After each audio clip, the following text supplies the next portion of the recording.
Te Hungawai is now available for after hours access. This is part of your induction process so that you know how to use the building once access has been loaded onto your card. So to enter into the building once access is open, you need your library card. So the PIN pad will say please scan your card below. Using the barcode facing up, you scan here, and then you need to enter your PIN number, which is generally the last 5 digits of your library card unless you've set it to something else. Once you've entered your PIN, the library doors will unlock and you can come inside. The lights are on a 10-minute timer, and so if you stop moving for 10 minutes, you need to wave your arms to reactivate them, but it means that when you leave the building, they will turn off 10 minutes after you leave. This is the exit switch. This is what you will use to get out of the building. The door will close and lock behind you when you enter, and it's really important that you don't let anybody into the building that isn't scanning in for your own safety and because not everybody has been granted access. Fire action notices are located on this wall and on the wall adjacent. If you discover a fire, you need to activate this switch, which will send a silent alarm to the local fire station.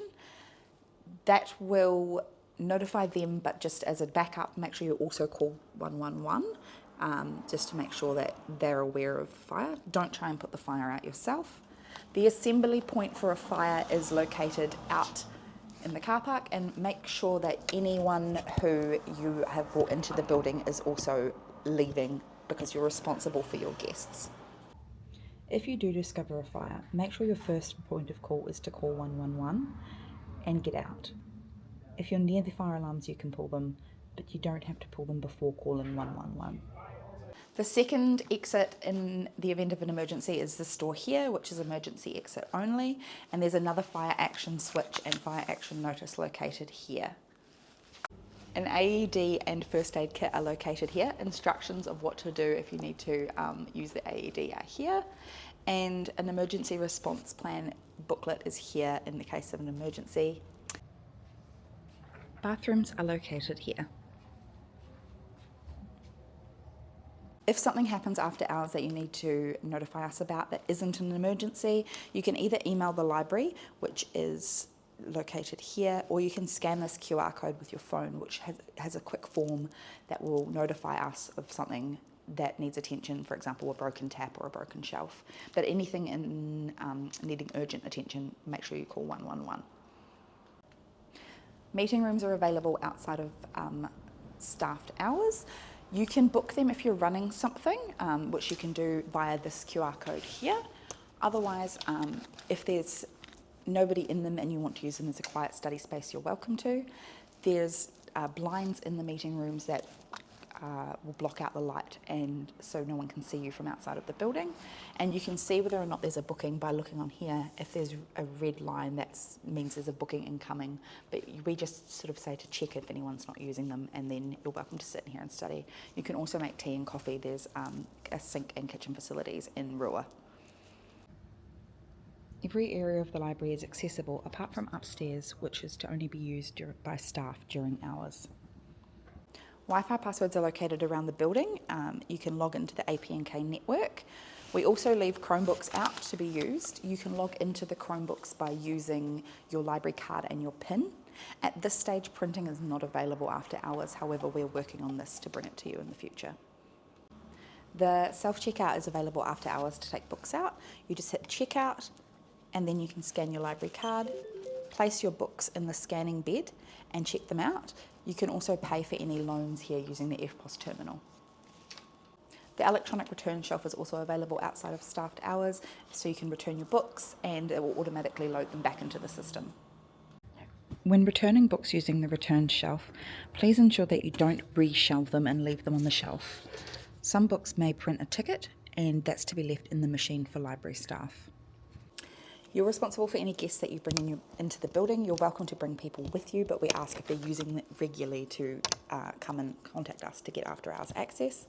When you leave the building, anyone who doesn't have access must also leave. And if you're running a group or anything regularly, if you could get in touch to let us know so that we can arrange meeting room bookings for you. The meeting room lights are on a separate circuit to the rest of the building, so anything you turn on in the meeting room needs to be turned off manually. You're responsible for your guests that you bring into the building. We ask that if you're bringing anybody in regularly, you get them to get their own access card, but we are happy for you to host a study group or bring your children in with you. We just also ask that they leave the building when you do, if they don't have Open Plus access. In the lead up to closing time, there'll be a voiceover over the library speakers, letting you know that the building is closing. So you'll get an hour's warning, and then every 15 minutes subsequently, the voiceover will let you know up until 11 p.m. when it will let you know that the library is closing and the alarms will be activated. Cameras are located around the building for your own safety, and we have access to the camera log should anything happen. Just to reiterate, make sure you don't let anybody into the building that hasn't scanned in unless they're with you and you're responsible for them. If you see staff in the building after hours, they are likely working on something else, so they're not available to be contacted. So please, if you have any questions, make sure you go through the library email or contact the library staff during staffed hours. After hours access is available from half an hour after the library closes so that the staff can switch over to the nighttime systems. This here, which you'll be given as part of your user agreement, shows the green is your staffed hours, the pink is the buffer time to allow the staff to close up and do their procedures, and then yellow is after hours access. So you can swipe in any time that it's yellow, including all day Sunday. Having after hours access is a privilege, and you'll need to sign a user agreement as part of your induction process. As part of this, any violations to this user agreement may result in your access for after hours being revoked. Thanks for taking the time to complete this induction. You just need to sign a user agreement and you'll be given a copy of that, and your after hours access should be loaded onto your library card. Make the most of our after hours service at Te Ringoai.